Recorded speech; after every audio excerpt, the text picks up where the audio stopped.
bueno, pues sabéis que venimos de una larga trayectoria ya como centro de entrenamiento, de desarrollo personal, y hace unos años, pues ahora como 12 años o una cosa así, entramos en contacto con el mundo de las constelaciones familiares a través de Bergelinger, y a partir de ahí también fue interviniendo de alguna forma ese tipo de mirada a distintos ámbitos. Y bueno, pues también con la experiencia que venía de Alemania, de estar incorporando esa mirada en distintos colegios, de la mirada sistémica, pues empezó como a tejerse la pedagogía sistémica. En ese tiempo estaba ya haciendo formación de constelaciones familiares y de alguna manera fue como un amor a primera vista. Nos lanzamos a apoyar el trabajo y ahí fue la demanda que hicimos en ese momento a Angélica Olvera de poder hacer una formación en Elche de pedagogía sistémica. Y bueno, pues han ido pasando los años y la verdad es que fue muy buena corazonada, porque bueno, pues ya llevamos unas cuantas promociones, muchos compañeros, amigos que han pasado por allí, pues de alguna forma nos colaboran que les va mejor, al menos un poquito mejor les va en la vida y en el trabajo. Y eso pues ya es bastante motivo de toda aquella visión que tuvimos. Aprovechando que empezamos una nueva promoción, que empieza este fin de semana, y viendo que había una demanda, pues propusimos a Carles el poder dar esta conferencia, aprovechando la energía de los movimientos. También es una persona que tiene la agenda siempre muy con las puntillitas, con puntitas. Y bueno, el poder venir a hacer la conferencia pues ha sido un regalo. De alguna manera pues también con satisfacción de ver que las promociones van saliendo, de que hay un interés, colegios que nos muestran que lo están poniendo en práctica en los claustros, profesores que nos cuentan de que lo están poniendo en práctica en sus habitaciones,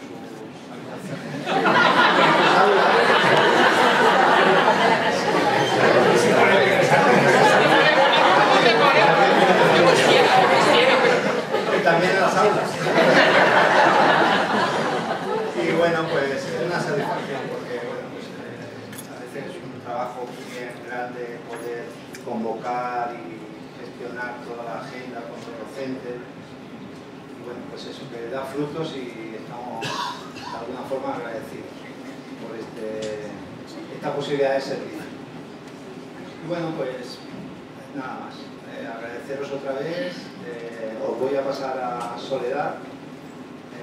Ella es alumna de la primera promoción de pedagogía sistémica, es maestra y lógicamente pues viene ya de un camino largo de estar poniéndose en sintonía con la herramienta de la enseñanza y bueno, muy agradecidos a ti, Soledad, también por todo el apoyo que nos has prestado y también como contento de que te nutra y de que te pueda seguir también.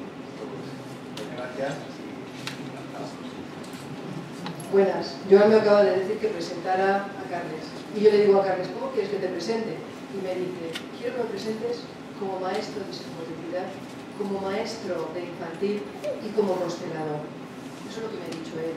Yo si tuviera que presentar a Carles diría que es el maestro comprometido con la escuela, comprometido con los niños, como se comprometió con los maestros, dejó la escuela para todo lo que va encontrando, lo presenta a los maestros y lo va extendiendo más. Breve, como me habéis pedido.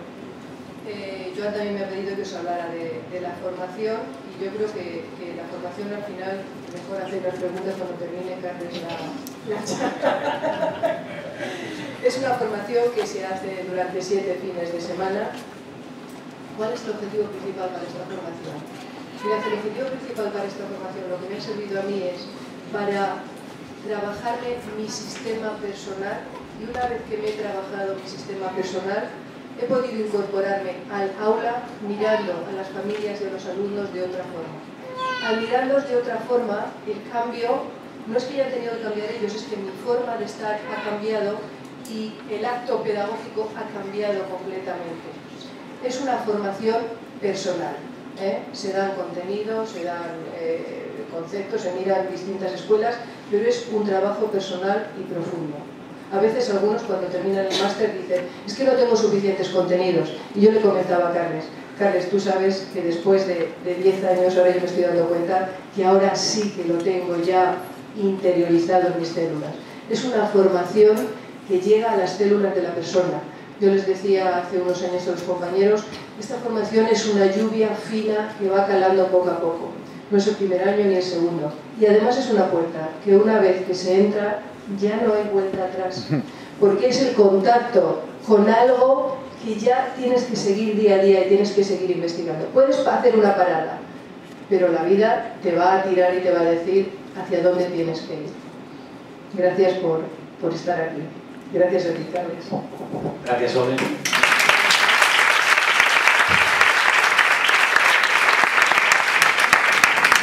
Parece que esto del micro quema. ¿Sí?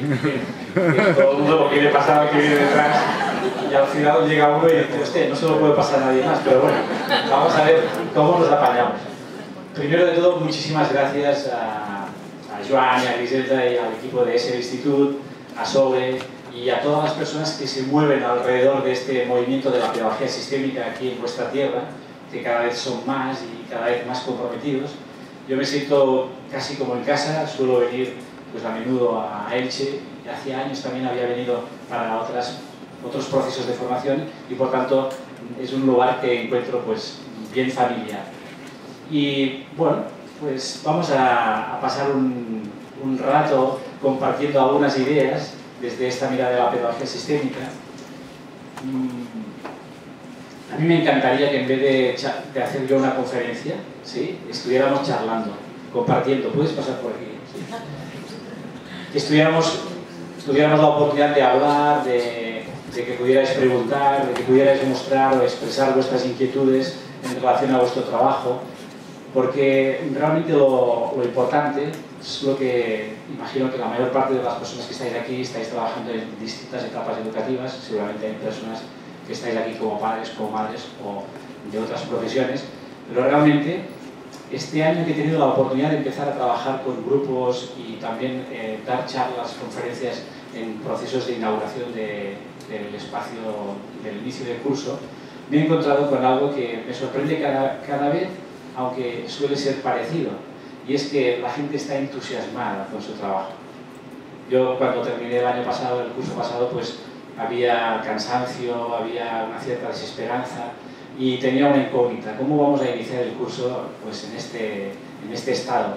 Y me doy cuenta de que pasa un mes y medio, nos podemos relajar un poco, nos conectamos un poco con la tierra, con el mar, con la naturaleza, con la familia, y volvemos a entrar en un registro súper interesante, otra vez con la vocación de servicio para los chicos, para los niños, para las familias, en definitiva para nuestra sociedad. Entonces eso me conmueve porque realmente es algo que aprecio y que como tengo la oportunidad de estar con muchos colectivos puedo traspasarlo porque así lo veo. Y fijaros que la conversación de hoy, bueno, la conferencia de hoy, versa sobre el tema de las complicidades. Y esta fue una idea que me surgió a raíz de ver un poco todo este proceso. Fijaros, nosotros venimos, especialmente en el colectivo de los equipos docentes, de buscar, cuando trabajamos en equipo, encontrar consenso para llegar a acuerdos, intentamos encontrar las mejores maneras para trabajar. Pero a veces las propias ideas, los propios conceptos que manejamos para desarrollar ese trabajo en equipo nos confunden. Y yo creo que es más interesante hablar de complicidades que de buscar consensos. El consenso es una buena intención, pero no es sostenible. Las personas que trabajamos en un equipo somos muy distintas, tenemos diferentes maneras de ver y diferentes experiencias. Entonces, pensar que llegaremos a tener el consenso para que todos pensemos lo mismo es una fantasía. Es difícil de sostener. En cambio, imaginarnos complicidades no nos obliga a pensar exactamente como piensa el otro, sino que de alguna forma nos acerca al otro. Es como que de alguna manera podemos caminar al lado de otro sin necesariamente verlo de la misma forma. Y eso nos abre un campo muy interesante. Y también cuando manejamos la idea de acuerdo, vamos a ponernos de acuerdo en esto. El acuerdo al final es sí o no. ¿Estás conmigo o no estás conmigo? ¿Estás con esto o estás con lo otro? Entonces, también me gusta cambiar la idea o la palabra de acuerdo por la idea de compromiso. Cuando nos comprometemos, de alguna manera, lo hacemos en el sentido de que cada uno va a poner de su parte lo mejor que tenga, lo mejor que pueda. Y en ese sentido vamos a ver hasta dónde nos podemos comprometer. Hay una base propia, personal, y una base, diríamos, en lo colectivo, que para mí es muy significativa. Y luego hay otro concepto que quisiera también poner sobre la mesa y que hoy va a ser motivo de conversación, que es el lenguaje. ¿Cómo manejamos el lenguaje? ¿Cómo se usa la palabra? Si nos remontamos tiempo atrás, cuando las personas hacían un trato, hablaban sobre lo que querían de alguna manera compartir, y si llegaban a ese trato, se daban las manos, y darse las manos significaba estoy de acuerdo con esto y me comprometo a que yo voy a cumplir con mi parte. Pero claro, dar la palabra hoy parece que no tiene mucho sentido. Hemos perdido un poco la estela del valor del lenguaje, y de hecho es algo importantísimo en nuestra especie. Somos lo que somos en una parte muy significativa porque hemos desarrollado el lenguaje. Entonces, quizá pues, vivimos en un mundo de muchos eslóganes políticos, de mucha publicidad fraudulenta, es muy incisiva la información que nos llega, y esto no favorece, de alguna manera, que podamos encontrar ese proceso de complicidades y de compromisos. Es como que tenemos que refundar un poco todas estas dimensiones. Y en este sentido, pues, es algo que quería compartir desde la mirada sistémica. No voy a hacer un discurso filosófico sobre las complicidades, sino de qué manera las podemos visualizar desde lo que nos atañe aquí, que es esta mirada sistémica. Entonces, pensando en esto, pues cuáles son para mí las grandes complicidades que de alguna manera deberíamos tener en cuenta o cuidar en el campo de la educación, en el campo que nosotros nos estamos moviendo. Y creo que no hay duda, o al menos nosotros no tenemos ninguna duda, que la primera complicidad que debemos generar es la complicidad con las familias. Aún ahora, en algunas escuelas, en algunos contextos, resulta difícil hablar de esto, porque es como que los padres van a ocupar un territorio que no es el propio. Pero es que resulta que la educación de sus hijos es su máxima responsabilidad. Los padres y madres y los educadores y educadoras tenemos el mismo objetivo, pero lo desarrollamos con funciones distintas.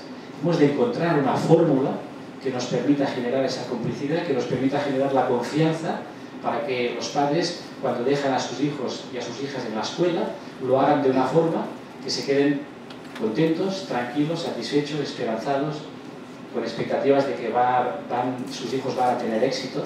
Y eso no depende tanto de la cantidad de contenidos que vayamos a desarrollar, ni tan siquiera a veces las notas que sus hijos van a sacar, sino de la forma como nos vamos a relacionar. Entonces, es como no puede tener éxito la escuela si no mira con buenos ojos a los padres y a las madres. Al final, esa es su responsabilidad. Nosotros estamos al servicio del encargo social que se nos hace para acoger, acompañar y cuidar y ayudar a desarrollar a esos niños y a esos jóvenes. En ese sentido, tenemos una necesidad imperante de darnos cuenta que sin las familias la escuela no puede tener éxito. Vamos trampeando, tenemos más o menos buenos resultados, pero no conseguiremos realmente un cambio sustantivo hasta que no generemos esa confianza. Los padres no tienen ningún interés en colonizar la escuela, tienen mucho trabajo. No les hace falta otro espacio de tarea, pero lo que sí quieren saber es qué ocurre en la escuela, cómo ocurre, qué está pasando con sus hijos.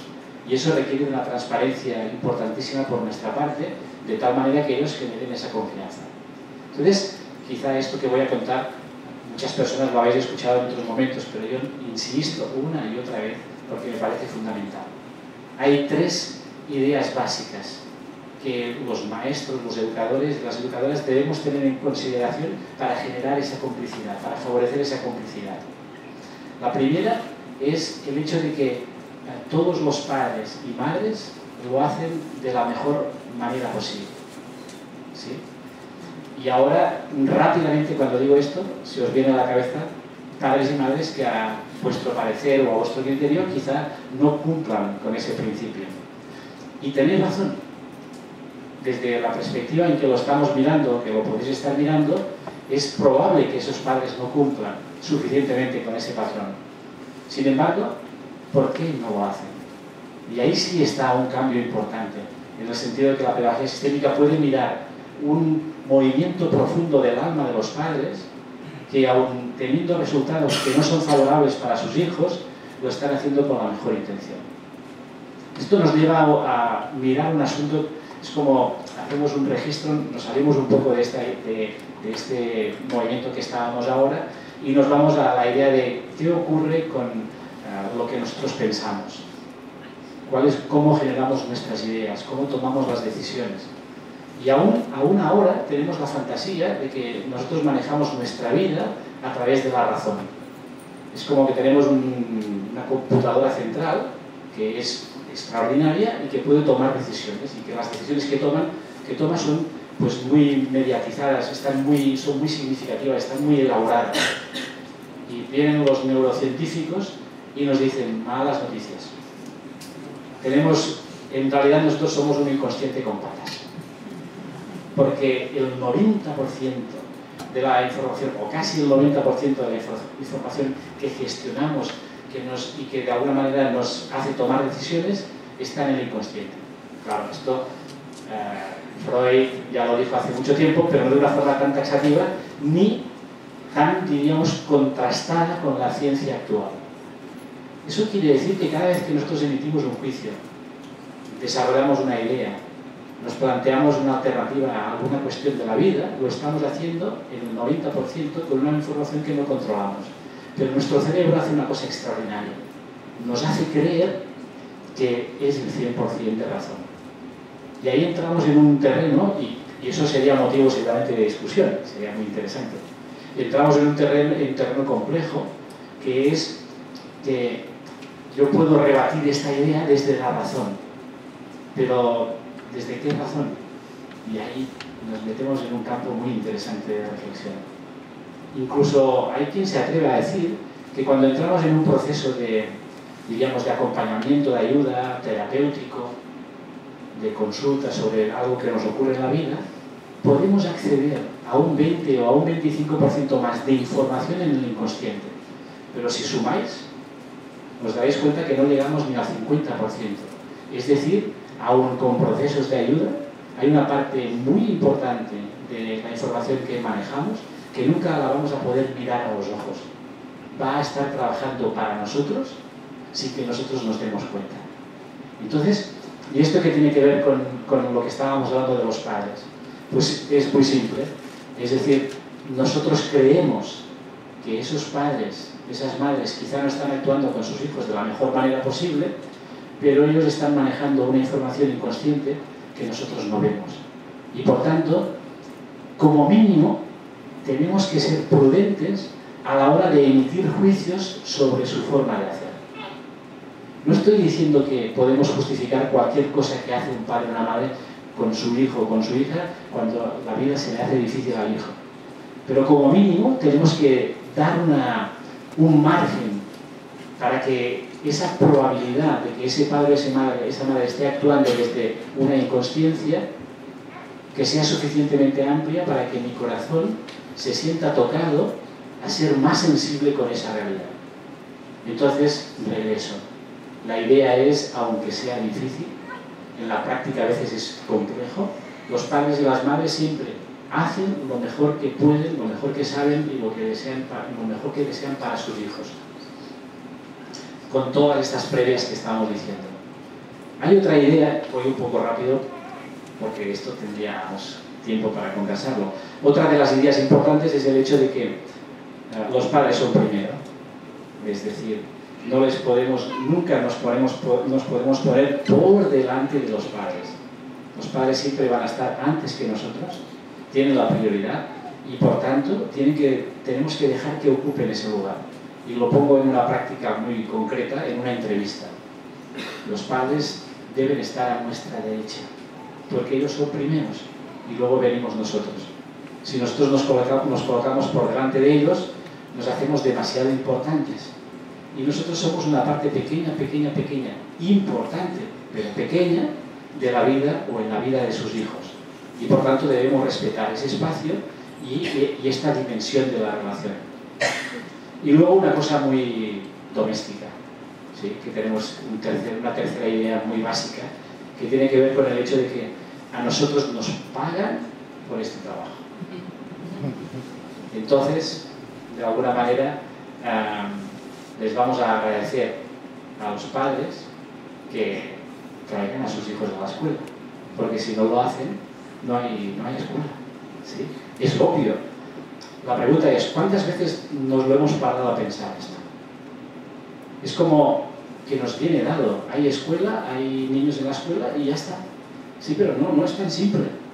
Porque los padres, y lo sabéis porque muchos y muchas de las que estáis aquí también sois padres y madres, cuando lleváis a vuestro hijo o a vuestra hija a la escuela, lo pensáis muchas veces. ¿Cuál escuela? ¿Cómo va a ser? ¿Qué va a ocurrir? Entonces no es un hecho tan simple. Debemos agradecer a los padres que por la razón que sea van a traer a su hijo o a su hija a nuestra escuela y de alguna manera nos van a dar esa confianza. Entonces, la importancia de esas tres ideas. Lógicamente, tiene que haber una contrapartida. No lo vamos a hacer todos los maestros. Las familias también tendrán que poner de su parte. Entonces, fijaros, también hay tres ideas para mí que son básicas en este juego de complicidades. Una idea es que si los padres y madres se ocupan de la mejor manera de sus hijos, los maestros también de sus hijos, de nuestros alumnos. Es decir, los padres tienen que aceptar, reconocer y apoyar el hecho de que nosotros, los educadores y las educadoras, lo vamos a hacer de la mejor manera posible. Claro, ahora también ya os viene a la cabeza algún compañero o alguna compañera que diréis, pues no sé si es tan acertada esa idea, pero os diría lo mismo. ¿Desde dónde actuamos? ¿Qué es lo que hace que un maestro o una maestra en un momento determinado actúe con un alumno o con un grupo de alumnos de una forma que no parece la más efectiva, la más favorable? Detrás también hay una historia. Cada uno de nosotros, y antes lo decía Sole, traemos una historia personal. Y esa historia personal nos marca profundamente. Lo que pasa es que a veces no la queremos mirar porque tiene un peso. Entonces preferimos que nuestro cerebro nos haga creer que lo que pensamos es al 100% racional y nos evitamos de entrar en el conflicto, en el dolor, en el malestar que nos podría generar mirar un poco en los rincones del inconsciente. Entonces, todos los maestros y maestras también lo hacemos o lo hacen de la mejor manera posible. Otra idea, la segunda idea en relación a cómo deberían mirar las familias a los maestros, es que de alguna forma la escolarización de un niño o de una niña va a durar muchísimos años.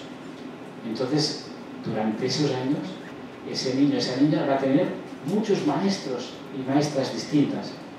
Si la familia se hace una expectativa de que el maestro o la maestra que desearía para su hijo es simpática, abierta, dinámica, etc., pues se va a encontrar a lo largo de los años maestros, maestras que no van a ser así. Y la familia tiene que darse cuenta de que no puede enjuiciar a la educación, a la escuela, a un centro educativo, a los maestros, por el hecho de que algunos de ellos no respondan a sus expectativas. La experiencia nos demuestra, la propia, y la experiencia que teníamos también en el campo en el que nos manejamos, que muchas veces es una riqueza haber tenido maestros distintos. Si tuviéramos un maestro perfecto, buenísimo, que no tuviera ningún defecto y que fuera todas las cosas fantásticas que nos gustaría, nunca encontraríamos ni nunca aprenderíamos de la diversidad.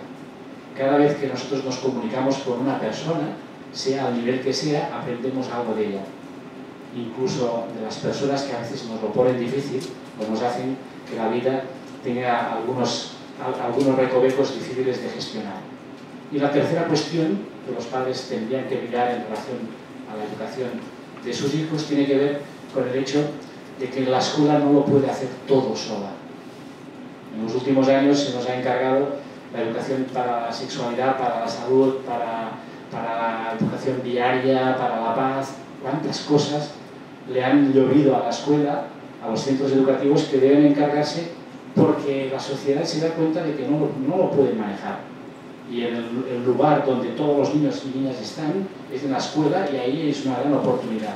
Pero los maestros no lo podemos hacer solos. La familia tiene que, de alguna manera, comprometerse en ese encargo que tiene la escuela para participar, colaborar, estar disponible para lo que se requiera en cada uno de los momentos de ese proceso.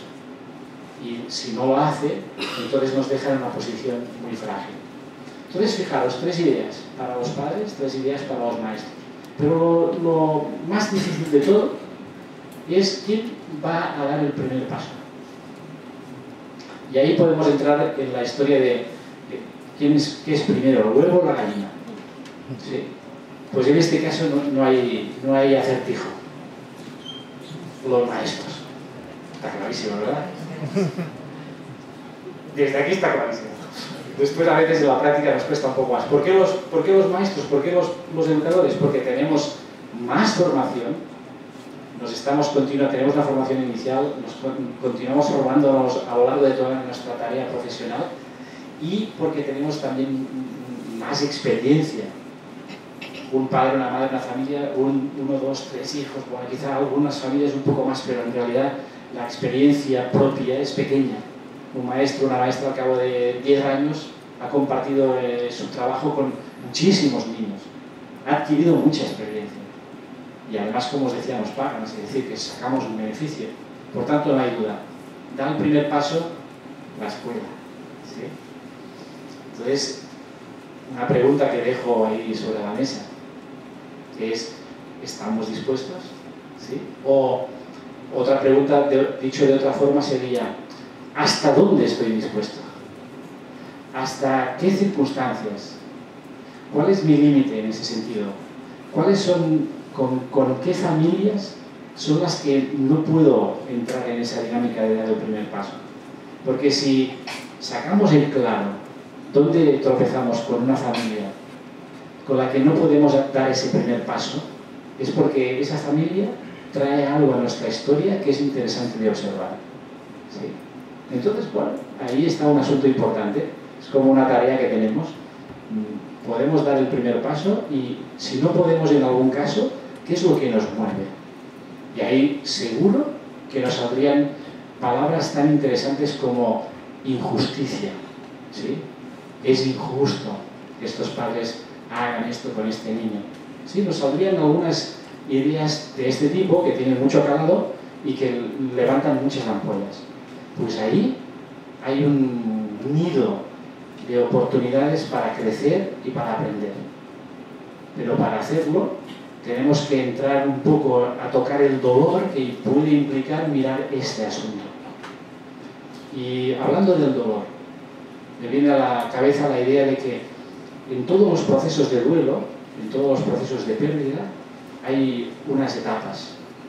Y la etapa, diríamos, más difícil y la que cuesta más de procesar y por tanto muchas veces no terminamos los procesos de duelo, tiene que ver con el dolor. Primero es la incredulidad, no, esto no puede ocurrir, no ha ocurrido, no, es imposible. Dura poco porque es evidente.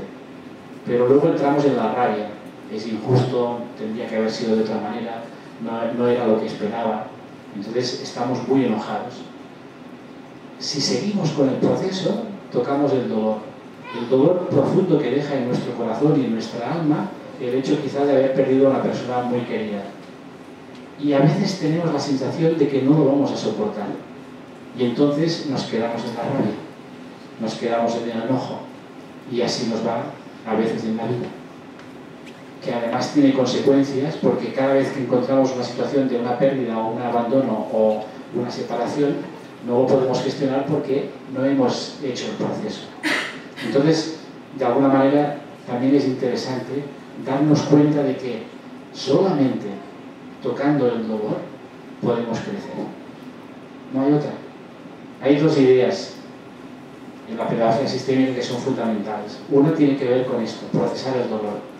Y otra tiene que ver con el hecho de la mala conciencia, es decir, solamente puedo evolucionar si en un punto puedo hacer cosas que desde la dimensión de mi cultura, de mi forma de ver la vida, de comprender las cosas, no debería hacer. ¿Sí? Entrar en esa contradicción interna de hacer algo que en mi familia, en mi estatus social, estaría mal visto si lo hiciera de esa forma. Bien. ¿Cómo vamos? ¿Sí? ¿Vamos bien? La primera complicidad es con las familias. La segunda complicidad tiene que ver con los niños y con los jóvenes. ¿Sí? ¿Cómo generamos en el aula una complicidad que nos permita, pues, hacer un buen desarrollo de nuestra tarea? Y esa complicidad pasa por un reconocimiento exquisito de sus potencialidades y de sus, diríamos, necesidades. Y ahora os cuento, este verano, que he disfrutado muchísimo de vacaciones, hacía tiempo que no disfrutaba de las vacaciones como este año, he pasado un tiempo en la playa. Y entonces te sientas en la playa, cerca del agua, y ves cientos de familias que van pasando por delante. Algunas se quedan, otras van pasando. Y es interesante darse cuenta, una previa, nada de lo que digo es personal. Es decir, no tiene nada que ver con vosotros. ¿Sí? Esto es importantísimo. Nada, ¿eh? O sea, ni por asomo. O sea, relajaros, que os aseguro que no tiene nada que ver con nadie de las personas que está aquí. Pero yo cuento lo que he visto. Entonces, veo distintos escenarios. Veo una familia que llega toda así contenta y entonces empiezan a montar todo un aparador de palas, ¿cómo se llaman ellas? Cubos, rastrillos, etc. Y entonces ponen a los niños con todo ese material y entonces llega un momento que se ha creado un escenario para una foto. Entonces se hace la foto del castillo, o sea, en realidad lo que ha ocurrido es que todo se ha preparado para la foto, para luego hacer una foto, llevarse a la casa y decir, mira qué bien nos lo pasamos. Pero ahí no estamos mirando a los niños, los padres, y por supuesto no con una mala intención, pero al final te das cuenta de que en realidad todo ese escenario está hecho para ellos, está hecho para nosotros, para disfrutar nosotros, para disfrutar de lo felices que son nuestros hijos con lo que nosotros les preparamos. Pero no miramos a los hijos. Luego, otra familia que llega y escuchas al padre que le dice al hijo, ¿te acuerdas que hemos dicho que iríamos en kayak? Se nos hace tarde, ¿eh? El hijo llega, se mete a la orilla del mar y empieza a jugar con la arena y con pachinas, ¿cómo se dice? Pachinas, con pachinas. Y está ahí, o sea, al cabo de 15 segundos está absolutamente absorto de lo que ocurre en el mundo. Pero tiene una voz ahí detrás. Que lo hemos hablado, ¿eh? Que quedamos que iríamos y además si tardamos demasiado tiempo, hará demasiado sol, etc. Entonces el niño estoicamente deja sus placeres futiles y se levanta y acompaña al padre. O otra familia que está y no paran. O sea, primero la crema, después el agua para que no se deshidrate, luego le cambian la camiseta, luego... Entonces, fijaros, no tiene nada que ver con vosotros, acordados, ¿eh? Porque si no, luego os vais a acordar de mí. ¿Y de qué te das cuenta? Te das cuenta de que, fijaros, yo digo, ¿cómo generamos complicidades en el aula con los niños? Mirando sus necesidades y sus competencias. Si me regreso a esta idea de la playa, en realidad los hijos hacen buenos a los padres. Es decir, al final los hijos acaban haciendo lo que los padres necesitan por algún motivo, porque ahí podríamos entrar, es muy interesante, o sea, podríamos ver por qué cada cual hace esto, ¿sí? ¿Qué necesidades estamos satisfaciendo para montar todas estas historias? Pero cuidado, que esto también nos puede pasar en la escuela. También nos puede pasar que nosotros... O sea, la cuestión de fondo es, los hijos acaban haciendo caso a los padres. Algunos dan mucha guerra, pero al final normalmente hacen caso a los padres. Entonces, ¿cómo se quedan? ¿Cuál es la sensación? Pues dicen, pobre papá, ¿sí? Pobre mamá. Entonces, los hijos cuidan a los padres. Claro, podríais pensar que es muy radical lo que estoy diciendo. Lo estoy llevando al extremo, pero no está tan lejos de la realidad. Entonces, no nos vaya a ocurrir lo mismo a nosotros. No vayamos a... Yo me acuerdo cuando empecé a trabajar en la escuela, yo tuve profesores extraordinarios que me explicaron, pues, Freinet, de Crowley, Dewey, Montessori, gente extraordinaria. Entonces, ¿cuál era mi pensamiento? Mi pensamiento era, yo voy a hacer esto en la escuela. El problema es que, ¿para qué lo voy a hacer? ¿Lo voy a hacer para los niños? ¿O para rememorar lo fantástico que lo hicieron esos pedagogos? Entonces, nos puede ocurrir que elaboremos estrategias, que desarrollemos contextos que están hechos para nosotros, no para los niños. Bueno, por supuesto, hay contextos que ni los preparamos, ¿no? O sea, a veces hay contextos que tienen que ver con ciertos tipos de aprendizaje, que eso ya es otra cosa, entra en otro diríamos, en otro espacio, ¿no? Cuando nosotros queremos, digo nosotros porque yo me incluyo, cuando nosotros queremos que los niños de 4 años aprendan a leer y a escribir, por ejemplo, eso ya es otro asunto, ¿sí? Eso ya es, ahí ya se nos va más la bola, ¿sí? Porque está muy lejos de las necesidades de todos los niños.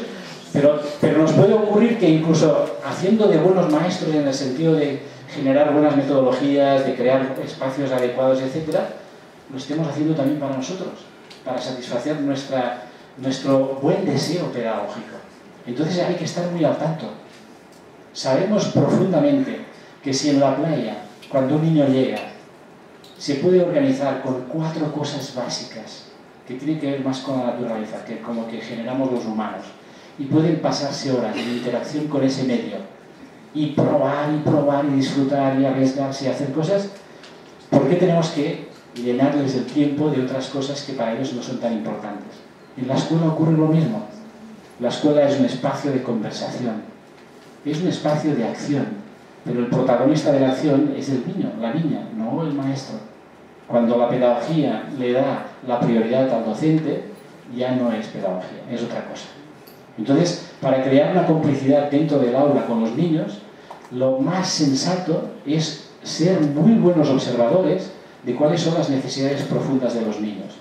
Y ahí me remito a una idea de unos buenos amigos que son Mauricio y Rebeca Will del Ecuador, que basándose en los estudios de la neurobiología, dicen que cada niño, cada niña cuando nace tiene una estructura interna que está catapultada para el éxito, ¿sí? Todos los niños del mundo que no tienen un déficit específico en el nacimiento tienen una estructura interna que les tiene que llevar a un desarrollo de competencias. No hay que hacer nada, no hay que entrar nada dentro de esa estructura. Ahora, como somos seres sociales, necesitamos que el contexto que cuida a esos niños sea lo suficientemente sutil, apto y, diríamos, preciso para generar los contextos que permiten desarrollar esa potencialidad, ¿sí? Por eso es tan importante que cuando nosotros estamos en la escuela, los contextos que generemos sean contextos que respondan a las necesidades propias de los niños y no a expectativas de los educadores. Mira, las leyes las hacen administradores que están en un despacho.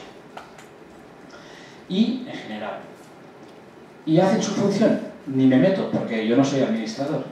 Pero quien sabe de pedagogía, quien sabe lo que los niños necesitan, son las personas que estáis cada día dentro del aula. Entonces, es verdad, hay que buscar una fórmula mixta entre lo que se nos pide, el tipo de currículum y las expectativas de la sociedad, mal confundida con los informes PISA y el esfuerzo escolar y la competencia, etc., para encontrar maneras de navegar entre esa realidad inconsciente de a veces la propia administración con la realidad que el aula nos muestra cada día, a cada momento, a partir de cada uno de los niños que están en el aula. Entonces, crear una complicidad con los niños quiere decir, te miro, te veo, entiendo lo que estás manejando, siento profundamente lo que necesitas. Y eso se hace no solamente desde el contenido cognitivo, sino también desde el contenido emocional, desde el contenido del propio cuerpo, desde el contenido de la relación. Cómo manejamos todas esas dimensiones para que los niños se encuentren en una situación que sientan que ese es su espacio. Porque, desengañémonos, si no conseguimos eso, los niños hacen con nosotros lo mismo que con sus padres. Nos cuidan. Los niños nos cuidan, nos hacen buenos maestros y les hacemos un mal favor, porque entonces dejan de confiar en sus propios recursos pensando que los recursos de los adultos son mejores. Es crítico esto que digo, es chungo, ¿verdad? Pero ¿para qué nos vamos a engañar? ¿Sí? He estado trabajando en el ICE de la Universidad Autónoma como en un equipo de gestión de formación durante bastantes años. Y puedo deciros que a nuestras espaldas, a las nuestras, llevamos muchísimas horas de formación. Mirad, si esto fuera como los aviadores, ¿sí? Que cuantas más horas de vuelo, más puntos tienen, nosotros tenemos una cantidad de puntos extraordinaria, porque llevamos una cantidad de horas de formación impresionante. La pregunta es, ¿cuánto ha cambiado eso? El gesto educativo, lo que ocurre en las aulas. Y entonces tenemos un compromiso profundo. No tenemos que resolverlo hoy, mañana, pero es algo que no podemos eludir, que tenemos que, de alguna forma, investigar para adaptarnos de la mejor forma posible a esa realidad. Y ahí conseguiremos esa complicidad. Una complicidad que tiene que ver con reconocer la diversidad de cada alumno. Cada alumno es distinto. Nada de lo que trae un alumno a la escuela es un asunto personal con nosotros. Es un asunto propio de él y de su sistema familiar. Cuando un niño nos boicotea una aula, cuando no para quieto, cuando molesta a los compañeros, cuando no aprende, no tiene nada que ver con nosotros. Es la expresión de un malestar que está en el marco de su sistema. Si nos obstinamos en resolver el asunto directamente con el niño o con la niña, vamos a tropezar con un muro de contención. Tenemos que mirar un poco más lejos. Tenemos que ver qué es lo que se maneja detrás de esa expresión para darnos cuenta de la complejidad que gestionan esos niños en su vivir de día a día. Y por tanto nos tenemos que hacer sensibles a ese movimiento de su corazón y sintonizarnos desde otro lugar que no es solamente la cabeza. Si conseguimos de alguna manera conectar con esa diversidad y conseguimos darnos cuenta de sus necesidades, vamos a hacer que sus potencialidades, sus talentos exploten. La escuela insiste en que los niños sepan de todo y todos igual. Esto es una fantasía. Es imposible. Es imposible porque no lo hacen los niños y tampoco lo hacen los adultos. Queremos conseguir cosas con los niños que no se aplican al mundo adulto. Apoyemos a un niño desde su talento y nos va a mostrar su creatividad. Permitamos que desarrolle su creatividad y lo vamos a hacer feliz. Hagámosle feliz y será capaz de asumir cualquier reto. Pero no podemos saltarnos de alguna manera esta dinámica. Por tanto, ahí hay un compromiso importante para generar esa complicidad. Esto nos daría para una semana, ¿verdad? Compartir todo esto. Piaget, que es nuestro padre espiritual desde el punto de vista de la psicopedagogía, ya dijo cuáles eran, y antes de él, Vallon, ya dijeron cuáles son las etapas evolutivas de los niños, ¿sí? Y incluso la ley está de alguna manera en sintonía en eso. Hay una etapa infantil dividida en dos partes, hay un ciclo inicial, un ciclo medio, un ciclo superior, una educación secundaria obligatoria, y eso responde a una estructura de desarrollo madurativo. Lo que pasa es que después nos la pasamos por el forro y queremos ir más deprisa de lo que sería necesario. En Cataluña, no sé aquí, pero en Cataluña hay una discusión diaria sobre el método de Finlandia. O sea, Finlandia por aquí, Finlandia por allá. Los informes PISA dicen que Finlandia saca los mejores resultados académicos de Europa y casi del mundo. Y van técnicos a Finlandia y no cambia nada. Y resulta que los finlandeses no llevan a sus hijos a la escuela o no los escolarizan de una forma sistemática hasta casi los 6-7 años. No les introducen los conocimientos básicos instrumentales hasta los 8-9 años. Aquí nos estamos escarbando la cabeza para hacer grupos homogéneos en el aula y repartimos niños y los combinamos y hacemos cosas increíbles y ellos los tienen durante 6 o 7 años con el mismo tutor. Y resulta que tienen los mejores resultados académicos. Pues ¿qué pasa aquí? También es cierto que a los maestros se les exige un nivel de competencia cognitiva y, diríamos, profesional altísima, de las más altas de la sociedad, pero tienen un reconocimiento increíble. Un maestro se le mira con muy buenos ojos. Entonces, fijaros cuántas cosas tenemos que cambiar, cuántas cosas deberían cambiar. Pero la cuestión es, vuelvo a los pasos, ¿voy a esperar que cambie la administración? Que la administración diga, pues que es verdad, no nos habíamos dado cuenta que los finlandeses hacen esto. Si me espero a eso, pues me van a salir, bueno, yo qué sé, telarañas, ¿no? Y la cuestión es, ¿quién da el primer paso? Pues nosotros. Otra vez, Carles, otra vez nosotros. Bueno, cada cual da sus pasos, pero es necesario que nosotros demos ese paso. Yo tengo el absoluto, fijaros, el absoluto convencimiento de que en una parte importante estamos totalmente de acuerdo. Lo que pasa es que no lo activamos, ¿sí? Estamos de acuerdo, sufrimos a veces porque hacemos cosas con las que no estamos de acuerdo y nos falta dar ese paso. Y ese paso tiene que ver con la confianza. Debemos confiar en los niños y debemos confiar en nuestras capacidades para desarrollar de buena manera esto. Bien, esto en relación a la complicidad en el aula. Hay una complicidad interesante, que voy a decir solamente 2 cosas sobre esto.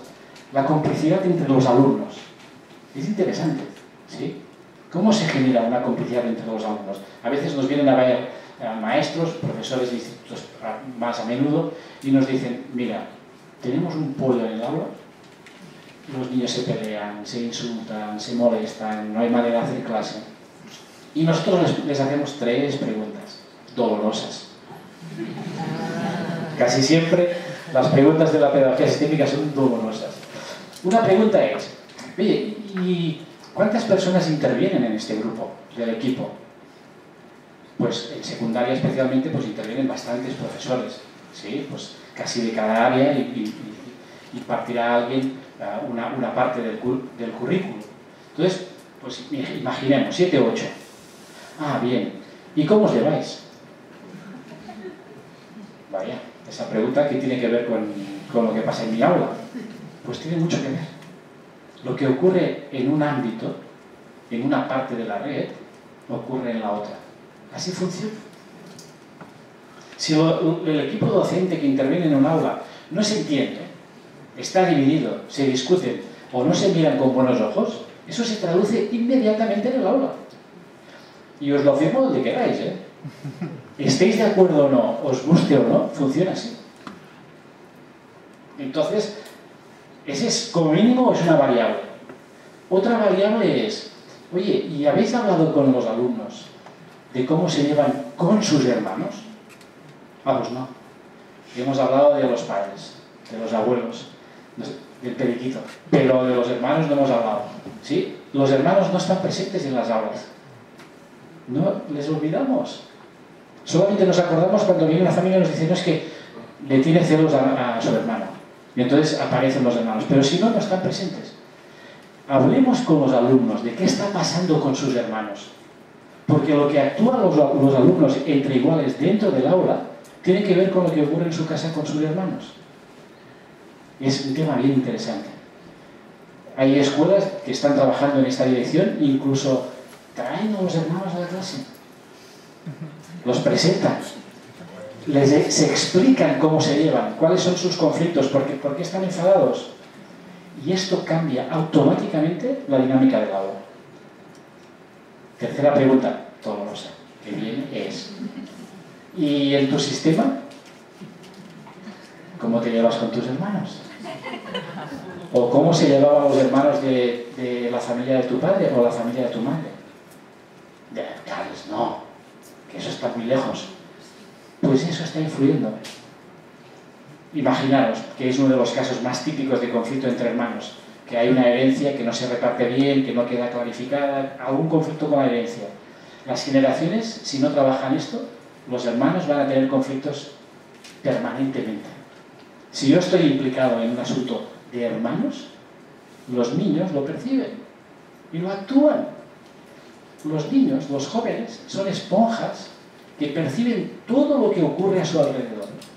Por tanto, todo lo que ocurre entre iguales en esos distintos contextos que os comento se traduce inmediatamente en el aula. Experimentarlo, probar a ver qué ocurre en vuestras aulas si tenéis ese conflicto. Investigar, observar qué pasa. Ese tema lo dejo ahí, con esas 3 ideas que quedan, ¿eh? O sea, detrás de eso hay bastante miga. Y me voy a la complicidad más difícil. Ya os lo imagináis. Pues ya os la imagináis, ¿no? Nosotros. Madre mía, es que por aquí. Ya hemos llegado al punto máximo, ¿no? O sea, ¿cómo nos organizamos nosotros como equipo? ¿Cómo generamos complicidades? Es dificilísimo.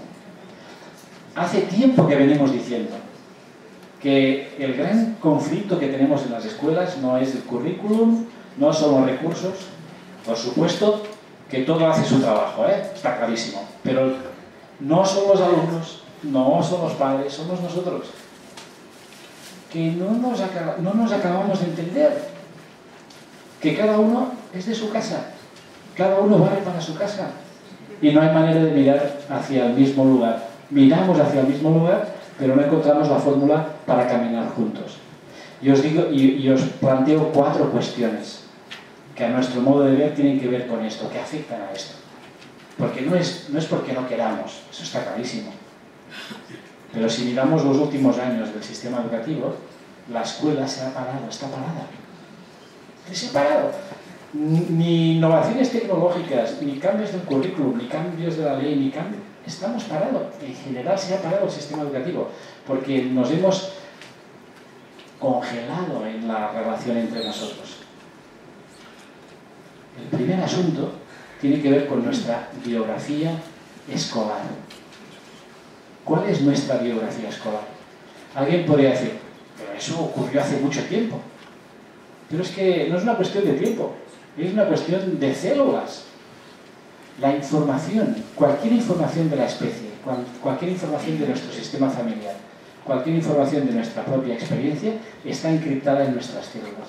Todo lo que vivimos se queda de alguna manera reflejado en nuestras células. Crecemos con esa información. Entonces lo que nos ocurrió como alumnos está ahí pulsando todo el tiempo. Lo que pasa es que lo olvidamos, lo guardamos en un sitio para que no nos duela o no moleste. Pero el hecho de no mirarlo no quiere decir que no esté actuando. Por tanto, fijaros, ¿cuál fue mi biografía académica? Esto es muy importante. Justamente en la formación de pedagogía sistémica, el trabajo central, diríamos, académico, que se tiene que hacer es una autobiografía académica. También nuestra experiencia está súper estudiado, que cuando salimos de la facultad, con la formación de maestros, y entramos en una escuela, la primera escuela en la que entramos nos marca profundamente. Si vamos a una escuela donde somos bien mirados, donde se nos respeta, donde se nos da oportunidades para equivocarnos y se nos acompaña en los procesos, eso deja una huella extraordinaria. Pero si entramos en una escuela que está absorta en sus problemas internos, que no puede mirar al que llega porque está resolviendo asuntos que son muy complejos, y sentimos que no tenemos un buen lugar, que nuestra opinión no es válida, lo que sea, esa experiencia queda. Y nos vamos con esa información a la siguiente escuela. Y a la tercera escuela se nos queda grabado que va a ser muy difícil poder hacer un trabajo educativo en un equipo. Así nos pesa la experiencia. Entonces, todo lo podemos reciclar. Todo podemos resolverlo si lo miramos, si miramos cuál fue nuestra historia académica, si revisitamos nuestra experiencia y tomamos conciencia, podemos evolucionar. Este es un asunto. Otro asunto tiene que ver que ¿Por qué somos cada uno de su padre y de su madre, aparte de la cuestión sistémica? Porque mirad, no procesamos la información de la misma manera. ¿Sí? De las personas que estamos aquí, hay un 60% que sois visuales. Es decir, que cuando pensáis en cosas, os las imagináis. Veis una imagen. ¿Sí? Por ejemplo, cuando tenemos que hacer una comida, los visuales vemos la receta. ¿Sí? Es como que tenemos la receta delante y decimos, así, mira, 3 cucharadas de tal, tal, tal, tal, y lo hacemos. Fantástico. Cuando estudiábamos los visuales, nos hacíamos esquemas, apuntes, y decías, esto estaba en la página 3, en el segundo párrafo. ¿Sí? ¿Por qué? Porque tenemos una fotografía que nos lo está mostrando. Los visuales somos gente rápida, porque las imágenes vienen inmediatas. Las llamamos, ya tienes la imagen aquí delante. Pero luego hay un 30% que sois verbales, que sois de lenguaje, auditivos. ¿Sí? Entonces cuando estáis manejando una comida, escucháis a Arguiñano cómo va explicando la receta. Y escucháis la voz del Arguiñano que dice, y hacemos esto, y hacemos lo otro, y ahora ponemos esto, ¿sí? Y cuando estudiabais, os preguntabais, pregúntame la clase de sociales, ¿sí? Porque necesitamos manejar conversaciones. Pero es más lento. La conversación necesita más tiempo, ¿sí? Porque no es una cosa, es como que necesita un proceso, necesita un acompañamiento. Y luego están los kinestésicos, que son menos, pero que también hay, que cuando piensan en hacer una receta, se ven haciéndola. O sea, cogiendo el cazo, o sea, se ven en la cocina, haciendo las cosas. Y cuando estudiaban, o cuando estudiabais, estabais siempre haciendo algo. O sea, estabais estudiando, pero a la vez igual estabais arreglando no sé qué cosa, preparando algo de comer, y se estudiaba en acción. También son rápidos estos. Ahora imaginaros en la escuela, 60, 30, 10, es igual. El tanto por ciento no es importante. ¿Nos vamos a entender? Cuando vamos a discutir un tema o cuando tenemos que poner en práctica alguna cuestión y yo lo hago desde la imagen y tú desde la conversación, a diferentes velocidades con distintas imágenes, ¿es fácil entenderse? No.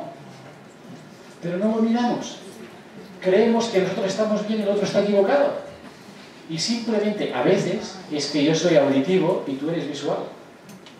¿Sí? Esto, la PNL, lleva años trabajando. Y lo sabemos. Y no lo aplicamos. Y continuamos con nuestra forma de percibir la realidad. Ya nos digo, si nos metemos en otro campo más complejo, que es cómo manejamos la información. Hay quienes son de pensar. Todo el día están pensando. O sea, antes de tomar una decisión piensan, le dan vueltas en la cabeza, ¿sí? Son lentos, ¿sí? Porque, o sea, primero tienes que darle vueltas y luego tomas la decisión. Pero hay otros que son de sentir.